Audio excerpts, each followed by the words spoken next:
할렐루야. 제가 초등학생 때 어린이날만 되면 불평하는 친구가 있었습니다. 자기는 왜 어린이날이 도대체 5월 5일인지 모르겠다고 늘 투덜투덜 댔었는데, 알고 보니 그 친구의 생일이 5월 5일이었습니다. 친구의 부모님은 늘 어린이날 선물과 그 친구의 생일 선물을 겸해서 하나만 주셨던 것이죠. 어린이라면 누구나 손꼽아 기다리는 그런 날들이 있습니다. 대표적으로 생일이 있겠고요, 어린이날, 또 크리스마스 같은 날들이 있습니다. 아이들이 이런 날들을 기다리는 이유는 단순합니다. 받고 싶은 선물을 받을 수 있고, 또 가고 싶은 곳에 가서 하고 싶은 일들을 할 수 있기 때문입니다. 하지만 본래 어린이날은 아이들과 같이 놀아주고 아이들이 좋아하는 선물을 사주는 그런 날은 아니었습니다. 일제 식민지하에 있던 1923년에 방정환 선생을 중심으로 한 색동회 회원들이 공표했던 어린이날은 이 땅의 어린이가 다시 세울 내 나라의, 독립 후에 내 나라의 미래가 되게 하겠다는 그런 선언의 날이었습니다. 어른으로서 어린이들의 미래를 위해, 또 그 어린이들이 살아갈 이 나라의 내일을 위해 무엇을 어떻게 할 것인가 고민했던 그런 특별한 날이었습니다. 혹시 오늘 자녀에게, 또 손자와 손녀들에게 선물만 주고 끝내셨다면 아이의 앞날을 위해서, 그리고 사랑하는 내 아이가 살아갈 이 나라의 미래를 위해서 이 저녁 한 번 더 기도해 주시기 바랍니다. 우리 자녀들이 관심과 사랑 속에서 자라서 하나님께 쓰임받는 왕같은 제사장들이 다 될 수 있도록 그렇게 기도하시는 성도님들 되시기를 부탁드립니다.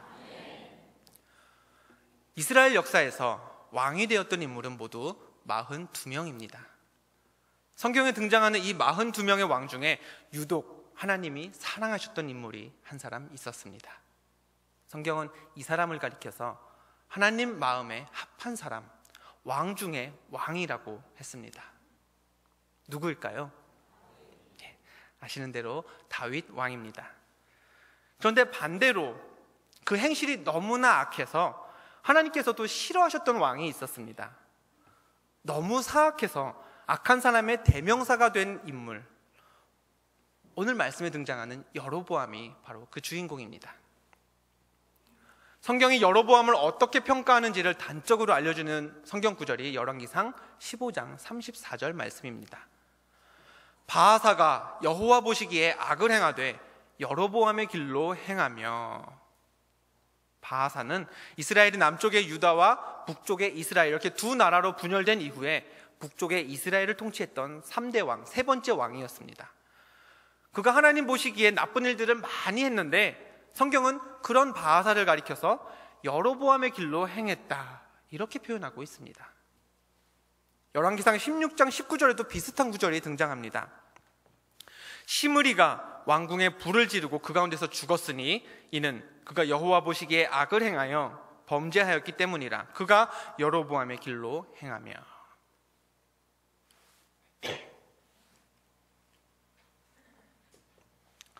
시므리는 북이스라엘의 5대 왕이었습니다. 그도 하나님 보시기에 악을 행했는데 역시 성경은 그가 여로보암의 길을 갔다고 표현했습니다. 이쯤 되면 슬슬 감이 잡힙니다. 성경이 말하는 여로보암의 길이란 믿음의 길, 하나님의 길에서 멀리 벗어나 제멋대로 행동한 사람, 악한 일밖에는 행한 게 없는 사람을 가리키는 관용적인 표현입니다. 다윗처럼 그리스도인들에게 모범이 되지는 못할 망정 악인으로 후대의 길이 남은 그런 악한 사람의 대표가 바로 여로보암인 것입니다. 그럼 이런 궁금증이 생깁니다. 도대체 여로보암이라는 왕은 얼마나 나쁜 짓을 많이 했길래 성경에 이렇게 기록되어 있을까? 세상에는 나쁜 왕이 되는 방법이 몇 가지 있습니다. 첫 번째로, 세금을 엄청나게 거두면 악명 높은 왕이 될 수 있습니다. 당신 쌀농사 10가마 지었어? 그럼 9가마 세금으로 나한테 바치고 가져가서 1가마 드시게. 역사적으로 이런 왕이 악하게 평가받을 가능성 100%입니다. 백성들을 강제로 부역에 동원해서 혹독하게 일만 시키는 왕도 좋지 못한 평판을 듣습니다. 어떻게 하면 백성들이 평안하게 살 수 있을까 보다 어떻게 하면 화려한 왕궁과 멋진 도시로 나의 위대함을 드러낼 수 있을까? 이 점에 더 큰 관심을 두는 왕은 좋은 왕이 될 수 없습니다. 또 주변에 마음에 들지 않는 사람이 있을 때 그들을 죽임으로써, 그들의 목숨을 빼앗음으로써 문제를 해결하는 왕 역시 누가 봐도 나쁜 왕입니다. 왕권을 지키기 위해 자기 친어머니를 죽였고 다른 여자와 결혼하기 위해 본래의 아내를 죽였던 로마 제국의 네로 황제나, 역시 자기 아내와 두 아들을 죽였고 이런 자신을 비난한다는 이유로 장모의 목숨까지 빼앗았던 우리가 잘 아는 유대의 분봉왕 헤롯이 바로 이러한 폭군의 대표적인 경우입니다. 그런데 오늘 말씀에 등장하는 여로보암은 누구를 죽였다든가 백성들을 못 살게 만들었던, 그렇게 대놓고 나쁜 짓을 했던 왕은 아니었습니다. 다만 성경에는 그가 이런 일들을 했다고 기록하고 있습니다. 예부터 이스라엘 사람들에게는 1년에 3차례 무교절, 칠칠절, 초막절 이 3번의 절기가 되면 예루살렘 성전을 찾아가서 하나님께 제사를 드릴 의무가 있었습니다. 신약성경 누가복음 2장에 보면 예수님도 그 부모인 요셉과 마리아를 따라서 함께 절기에 맞춰 예루살렘을 다녀왔던 이야기가 남아 있습니다. 여로보암은 하나의 왕국을 이루고 있던 이스라엘이 남유다와 북이스라엘로 분열되고 난 후 북쪽 이스라엘 왕국을 다스리게 된 첫 왕이었습니다. 초대 왕이었죠.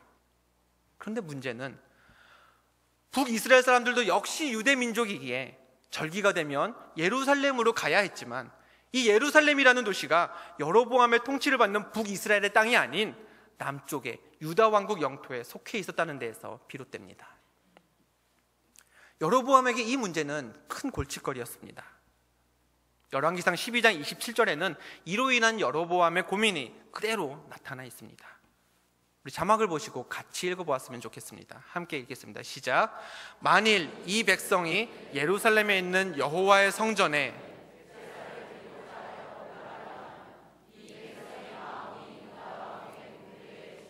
르호보암에게로 돌아가서 나를 죽이고 유다의 왕 르호보암에게로 돌아가리로다 하고, 남쪽에 있는 유다랑은 상종도 않겠다고 그 난리를 피워서 새로운 나라를 만들었는데 백성들은 절기를 지킨답시고 다들 남유다에 있는 예루살렘에 갈 생각만 하고 있는 겁니다.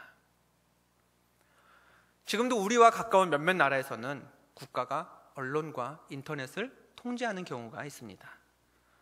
국민들이 국가가 원치 않는 문화나 사상에 자꾸 노출되면 그 노출된 문화에 동화되고, 그런 일들이 잦아지면 국가가 원하는 이념대로의 통치가 불가능해지기 때문이죠.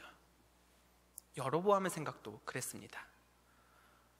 백성들이 절기 때마다 예루살렘을 방문하려고 수시로 남유다에 가다 보면 남유다의 왕 르호보암에게 심적으로 동화될 것이 뻔했고, 그러면 자기의 통치 기반이 약해지는 것은 시간 문제였습니다.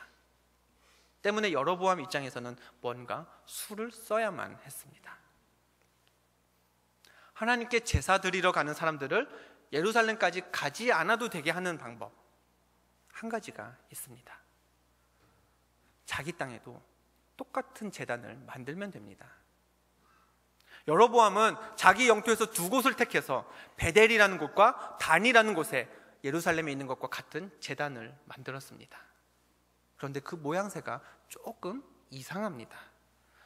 열왕기상 12장 28절을 보면 여로보암이 어떤 대책을 세웠는지가 자세하게 나옵니다. 이에 계획하고 두 금송아지를 만들고 무리에게 말하기를 너희가 다시는 예루살렘에 올라갈 것이 없도다. 이스라엘아, 이는 너희를 애굽 땅에서 인도하여 올린 너희의 신들이라 하고 하나는 베델에 두고 하나는 단에 둔지라. 베델과 단에 제단을 만들긴 만들었는데 거기에 금송아지를 두었습니다. 여로보암은 그 금송아지를 향해 이렇게 말했습니다. 우리를 애굽에서 인도하신 하나님이 여기 계시니 그러니 이제 하나님 만나러 예루살렘까지 갈 필요 없습니다. 제단이 있으면 필요한 사람이 또 있죠. 바로 제사장입니다.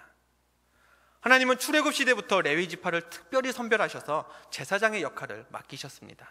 그런데 여로보암은 이렇게 했습니다. 열왕기상 12장 31절입니다. 그가 또 산당들을 짓고 레위 자손 아닌 보통 백성으로 제사장을 삼고.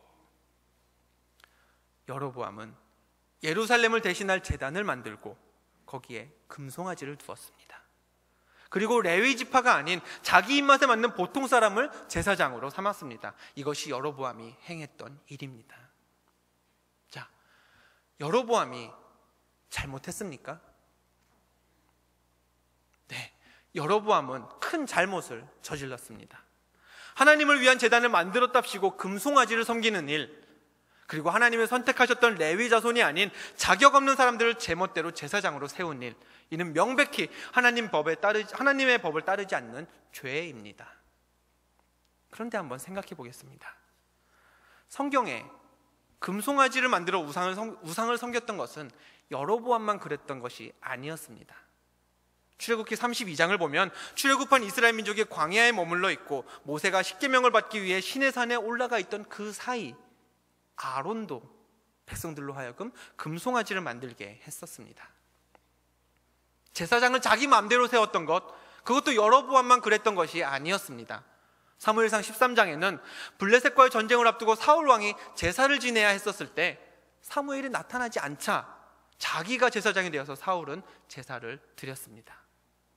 죄의 경중을 따지자면 그래도 어느 정도는 제사장이라는 직분을 존중하는 마음이 있어서 누군가를 제사장으로 대신 세웠던 여로보암보다 자기가 직접 제사장 노릇했던 사울 왕의 죄가 더 악해 보입니다. 그러나 성경은 행악한 사람을 가리킬 때 아론의 길 혹은 사울의 길이라고 하지 않습니다. 콕 집어서 여로보암의 길을 그가 갔다라고 합니다. 그럼 무엇이 여로보암을 이토록 심각한 죄인으로 만들었는가? 그 이유가 오늘 본문 말씀에 담겨 있습니다. 오늘 우리가 읽은 본문 말씀의 상황은 이렇습니다. 여로보암이 계속해서 죄를 짓자 하나님은 그 가문의 대를 여로보암에게서 끊고자 하셨습니다. 그래서 여로보암의 아들 아비야가 죽을 병에 걸리도록 만드셨습니다. 여로보암도 왕이기 전에 한 아이의 아버지였습니다. 아버지인 여로보암에게 아들이 병들어 죽어가는 것만큼 절박한 상황도 없었을 겁니다. 그래서 여로보암은 죽어가는 아들을 위해서 하나님을 찾았습니다. 여기서 질문 하나 드리겠습니다. 죽어가는 아들을 위해, 그 아들을 살리기 위해 하나님을 찾아야 했던 여로보암은 어디로 가야 했었을까요? 다시 말해서 여러분이 여로보암이라면 하나님께 제사를 드리기 위해서 여러분은 어디로 가셨겠습니까? 베델이나 단으로 갔어야 얘기가 됩니다. 왜 그렇죠? 여로보암 자신이 분명 거기에 제단을 만들어 놓았고 여기에 하나님이 계시니 모두들 여기 와서 제사를 지내라 이렇게 선언했었기 때문입니다. 그러니 본인도 하나님을 만나려면 당연히 그곳으로 가야 합니다. 그런데 여로보암은 베델로 가지 않았습니다. 단으로도 향하지 않았습니다. 대신에 여로보암은 아내에게 이렇게 이야기했습니다. 여로보암이 자기 아내에게 이르되 실로로 가라. 거기 선지자 아히야가 있나니. 실로에 가서 선지자 아히야를 만나라는 여로보암의 말, 이 말의 의미는 이렇습니다. 베델과 단, 거기에는 하나님 없어. 거기에는 내가 정치적인 이유 때문에 그냥 만들어 놓은 거야. 베델과 단에 있는 제사장들, 그 사람들도 하나님하고는 아무 상관없어. 내가 그냥 세울 사람 없어서 내 입맛대로 아무나 뽑아 놓은 거야. 정말 하나님 만나려면 실로로 가서 아히야를 만나야 돼. 이것이 여로보암의 진짜 생각이었던 것입니다. 여로보암은 애초부터 백성들을 속였습니다. 사람들이 자꾸 예루살렘에 가면 자신의 통치와 권위에 불이익이 생기니까 급한 대로 베델과 단에 금송아지라도 세워놓고 공식적으로는 여기에서 예배를 드리시오 이렇게 말했습니다. 그러나 자기 자신은 절박한 상황이 생겼을 때 베델과 단에 가지 않았습니다. 베델과 단에는 하나님이 없다는 사실을 본인이 누구보다 잘 알았기 때문입니다. 또 여로보암의 말대로라면 여로보암이 직접 뽑은 그 제사장들도 다 하나님의 사람이어야 합니다. 그러나 죽어가는 아들을 앞에 두고 여로보암은 자기 입술로 이렇게 고백했습니다. 진짜 하나님이 필요해? 진짜 하나님의 사람을 만나야 돼? 그럼 아히야 만나야 돼.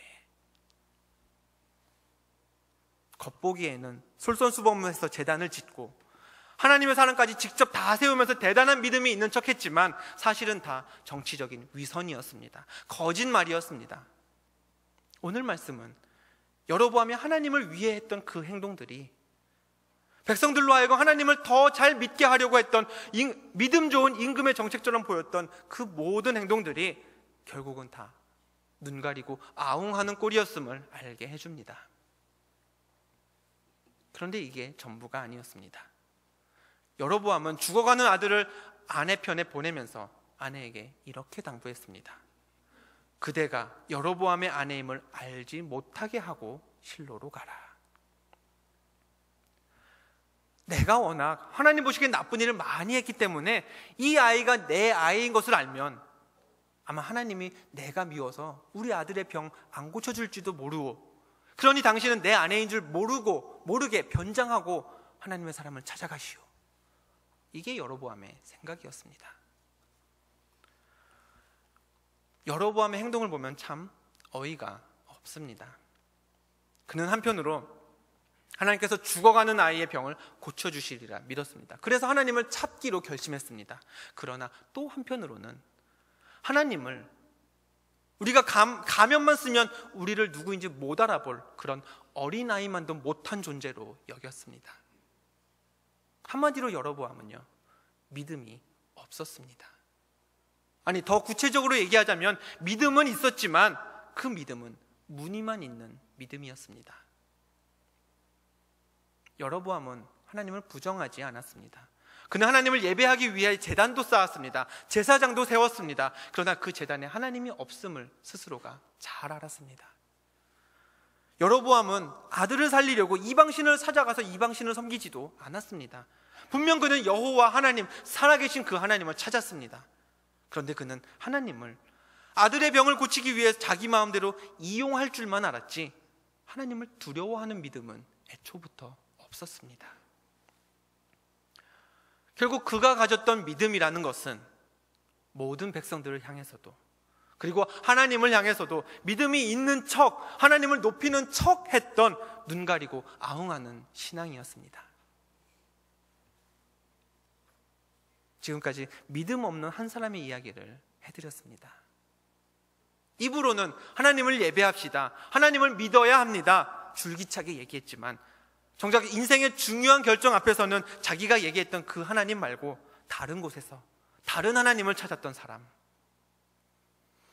내가 필요한 일에는 하나님께서 기적을 일으켜 주시기 원했지만 하나님의 시선이 불편하게 느껴질 때는 에이, 뭐 하나님이라고 다 아시겠어? 변장하면 몰라보실 거야.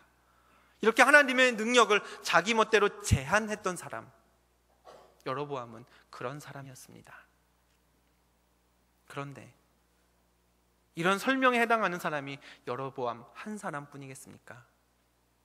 지금까지 설명한 이 사람이 누구냐는 질문에 저와 여러분의 이름이 혹시 들어간다면 어떻겠습니까? 말도 안 되는 틀린 이야기일까요? 그렇지 않습니다. 나 교회 다닙니다, 나 예수 믿습니다, 이렇게 말하고 다니지만 어쩔 때는 다른 사람들에게도 내가 믿는 예수님 한번 믿어보라고 복음을 전하지만 정작 나에게 중요한 문제가 생겼을 때는 내가 그렇게 외쳐대던 하나님을 찾기보다 사람을 의지하고 물질을 필요로 합니다. 다른 곳에서 다른 하나님을 찾습니다. 하나님의 능력이 필요할 때는 하나님께서 건강도 주시고 물질도 주시고 명예도 주실 것을 믿고 기도하지만 하나님 보시기에 악한 일을 행할 때는 지금도 눈동자같이 나를 보고 계실 그분의 능력을 애써 외면하고 부인합니다. 지금 우리들이 바로 그렇게 여로보암의 길을 걷고 있지는 않습니까? 이스라엘 왕 중에 다윗은 가장 큰 칭찬을 받았습니다. 반면 여로보암은 가장 악명 높았습니다. 하지만 사실 따지고 보면 다윗과 여로보암은 똑같은 죄인입니다. 다윗은 자기의 충신 우리아가 전장에 나가 있는 사이 그 아내 밧세바와 동침했습니다. 그리고 이 사실을 은폐하기 위해 우리아마저 죽게 했습니다. 여로보암은 금송아지를 만들어 제단을 쌓았고 자기 마음대로 제사장을 세웠습니다. 둘 다 죄인인데 왜 다윗은 칭찬받고 왜 여로보암은 비난을 받았습니까? 여로보암의 죄가 더 크기 때문인가요? 두 사람이 지은 죄의 종류가 조금 다릅니다. 그렇기 때문에 우리는 어떤 죄가, 누구의 죄가 더 큰지 비교하는 게 쉽지는 않습니다. 하지만 간접적으로 두 사람 중, 다윗과 여로보암 중 누구의 죄가 더 큰지를 비교하는 방법이 하나 있습니다. 두 죄인이 받은 벌을 비교해 보면 됩니다. 하나님은 작은 물건 하나 훔쳤다고 해서 평생 벌을 받으며 살게 하시지는 않습니다. 그래도 공평하신 하나님은 상대적으로 작은 죄를 지었다면, 나쁘지 않고 중요하지 않은 죄가 어디 있겠습니다만은, 그래도 상대적으로 작은 죄를 지었다면 가벼운 벌을 주시고, 큰 죄를 지었다면 그에 맞는 심각한 벌을 내리시는 분이 바로 우리가 믿는 공평한 하나님이실 겁니다. 그렇다면 한번 비교해 보겠습니다. 밧세바와 관련된 죄 때문에 다윗이 어떤 벌을 받았습니까? 사무엘상 12장은 이렇게 전합니다. 우리아의 아내가 다윗에게서 낳은 아이를 여호와께서 치심에 심히 앓는지라 이레 만에 그 아이가 죽으니라.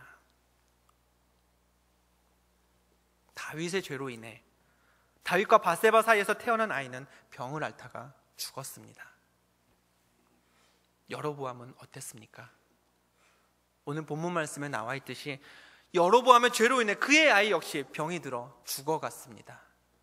이 두 사람이 받은 벌을 비교해 보건대 하나님 보시기에 두 사람의 죄는 별반 차이가 없었습니다.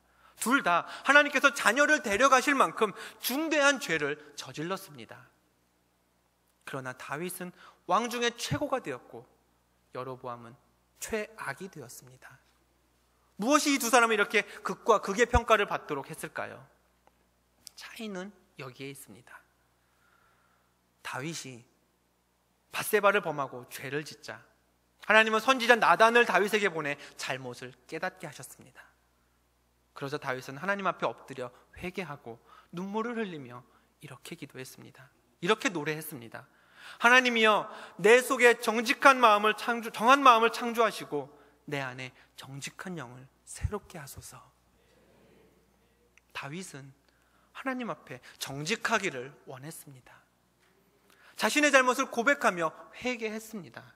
그리고 훗날 다윗은 하나님 앞에 이런 사람으로 기억되었습니다. 다윗이 햇사람 우리아의 일 외에는 평생에 여호와 보시기에 정직하게 행하고 자기에게 명령하신 모든 일을 어기지 아니하였습니다. 하나님이 나의 주인이라고 했던 고백처럼 어려운 상황 속에서도 하나님만 의지했던 사람, 하나님 앞에 부끄러운 죄를 지었으면 자기의 연약함을 드러내고 회개할 줄 알았던 사람, 다윗은 하나님 앞에 정직한 사람이었습니다. 반면에 여로보암은 어땠습니까? 살펴본 것처럼 그는 정직과는 거리가 멀었습니다. 하나님이 여기 계시다고 선전은 해대면서 정작 자신은 다른 곳에서 하나님을 찾았습니다. 그런 자기 자신이 부끄러워서 하나님을 만나러 갈 때에는 가족까지도 신분을 숨기게 했습니다.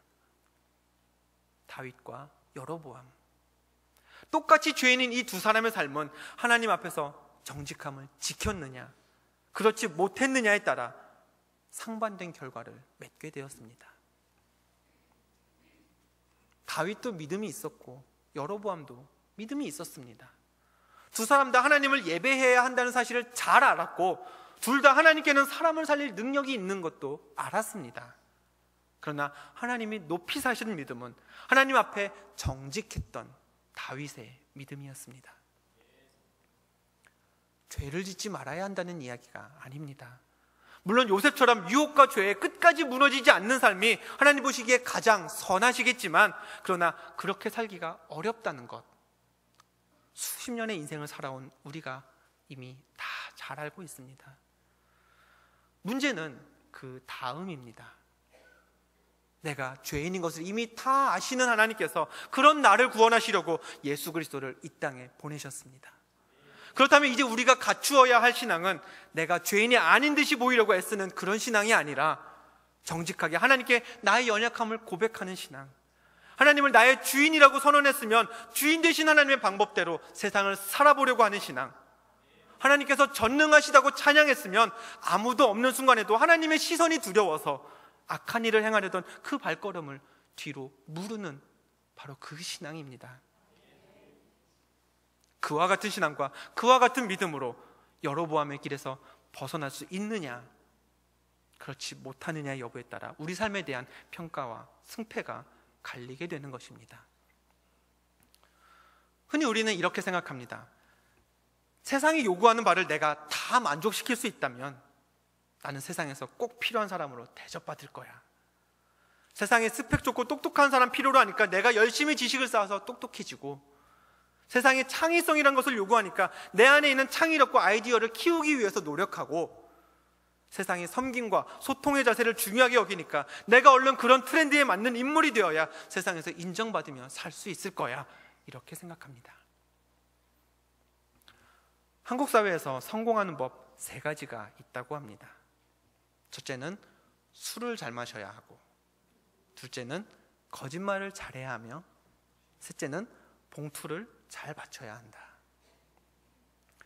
그럼 세상이 요구하는 이 3가지에 완벽히 능숙해진다면, 이 3가지만 시기적절하게 사용할 수 있다면 우리가 세상에서 성공할 수 있을까요? 성공할 수 있습니다. 이 3가지만 지혜롭게 사용하면 어지간한 사람은 다 잘 풀리게, 웬만큼은 풀리게 되어 있습니다. 그렇지만 우리는 이미 알고 있습니다. 국회의원 선거 나와서, 장관 후보로 나와서 이 3가지 때문에 이름에 먹칠하고 세상에서 잊혀져 가는 사람들이 수두룩하다는 사실을 우리는 잘 알고 있습니다.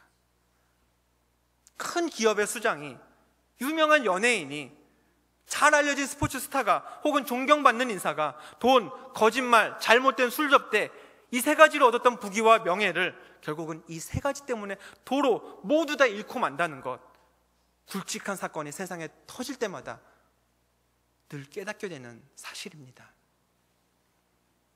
그럼 이 세상은 도대체 무엇 가지고 살아야 하겠습니까? 우리들의 삶의 처지가 다 다르고 일하는 분야가 또 다 다르지만 인생의 성공과 실패를 결정하는 조건은 동일합니다. 한 가지입니다. 다윗처럼 하나님을 정직하게 믿는 것, 하나님과 사람 앞에 정직한 믿음을 가지고 그 믿음 지키며 살아가는 것. 우리가 그와 같은 믿음의 주인공이 될 때에 하나님은 다윗처럼 우리를 왕 중의 왕으로 사용하실 것입니다. 우리가 헤어질 때마다 승리하세요 라고 인사를 합니다만, 모든 죄악으로부터 완벽하게 승리하는 것, 모든 유혹으로부터 완전히 자유로워지는 삶은 어쩌면 우리가 인생을 마치는 그날까지도 불가능할지 모릅니다. 연약하면 연약한 대로 하나님을 찾으시면 됩니다. 죄 가운데 있으면 그 모습 그대로 예수님을 부르시면 됩니다. 여로보암처럼 애써 강한 척 하실 필요 없습니다. 내가 모든 것을 다 해결할 수 있다고 센 척 하실 필요도, 내 죄가 부끄럽다고 하나님 앞에서 숨길 필요도 없습니다. 여로보암처럼 눈 가리고 아웅한다고 모르시는 우리 하나님이 아니시기 때문입니다. 다윗처럼 정직하면 됩니다. 연약한 나에게 하나님 힘 주세요. 죄 많은 나를 예수님 한 번 더 용서해 주세요. 오늘 이 시간 여러분 마음에 생긴 결단과 그리고 내일부터 여러분이 살아갈 일상에 차이가 있다면 그 길은 여로보암의 길입니다. 세상 모든 악한 자들이 걸었던 바로 그 길입니다. 속해 있는 가정에서, 또 주어진 일터에서 여로보암의 길을 걷느냐, 아니면 하나님 마음에 합한 사람 다윗의 길을 걷느냐, 그것은 약하고 허물 많은 그 모습 그대로의 우리를 사랑하시는 하나님 앞에서 정직할 수 있느냐, 여기에 달려 있습니다. 우리 함께 찬양하면서 그와 같은 우리의 믿음, 정직한 믿음 더 달라고 하나님께 고백하고 구했으면 좋겠습니다. 찬송가 263장 함께 찬양하겠습니다.